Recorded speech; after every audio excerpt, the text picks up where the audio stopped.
Tahu kenapa rakyat Indonesia harus dukung gerakan kembali ke UUD 1945?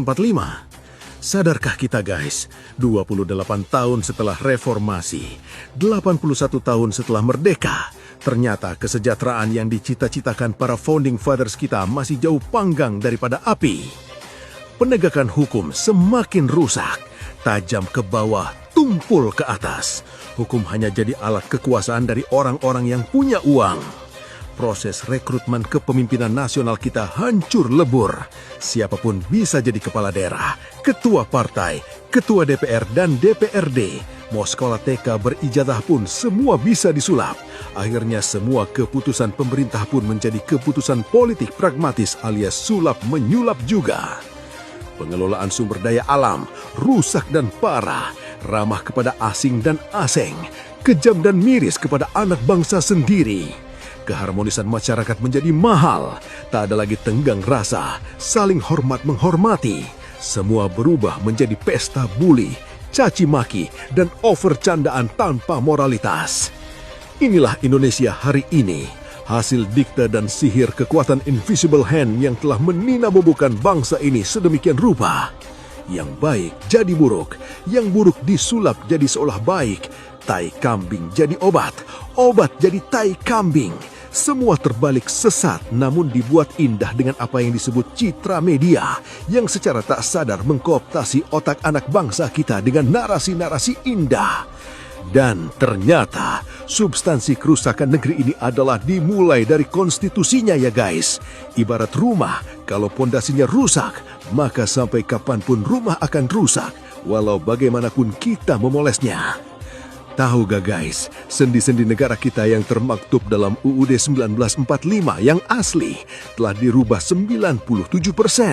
Tercatat ada 84 ayat susupan ke dalam batang tubuh UUD 1945 yang menjadi navigasi bernegara kita.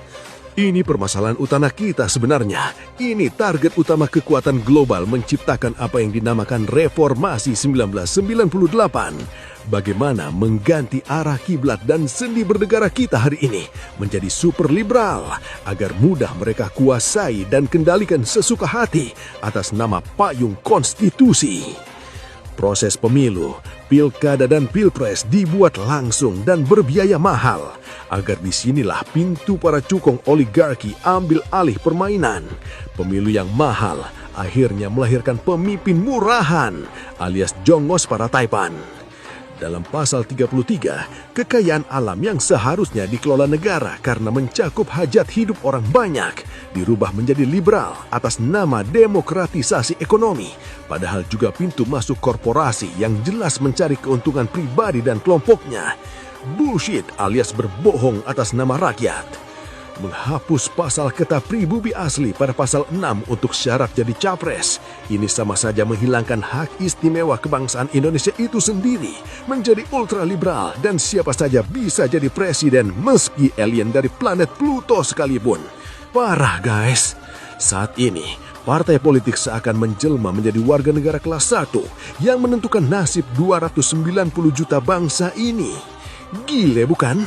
Di mana pengurusnya sebahagian besar adalah para jongos oligarki, padahal yang memperjuangkan bangsa ini hingga merdeka adalah rakyat, ulama, jawara, para pemuda, santri, pejuang dan laskar rakyat, cendekiawan.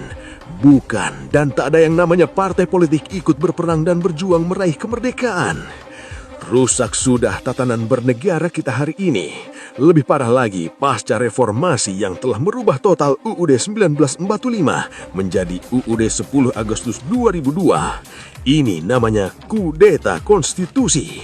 Dan solusinya adalah segera kembali ke UUD 1945 versi Dekret Presiden 5 Juli 1959 agar arah kiblat bangsa ini kembali ke dalam navigasinya. Stop latah dan mau didikte narasi para kelompok agen dan proksi asing yang atas nama demokrasi tapi sebenarnya meliberalisasi Indonesia secara radikal. Maka wajar bangsa kita hari ini terpuruk ke dalam labirin aliena tak berujung. Ibarat kata pepatah, kalau kita tersesat di tengah jalan, maka tindakan yang paling baik itu adalah kembali ke pangkal jalan. Amandemen UUD 1945 menjadi UUD 10 Agustus 2002 terbukti sudah pangkal utama kerusakan negeri ini. Maka solusinya adalah kembali dulu ke UUD 1945. Dan kalau mau tetap ada perbaikan, tinggal membuat klasifikasi mana yang substansif dan mana yang cukup substitutif. Agar bangsa dan negara ini tidak durhaka dan mengkhianati para pendiri bangsa ini. Sekarang saatnya, kalau bukan kita, siapa lagi? Kalau bukan sekarang, kapan lagi? Salam Indonesia Jaya!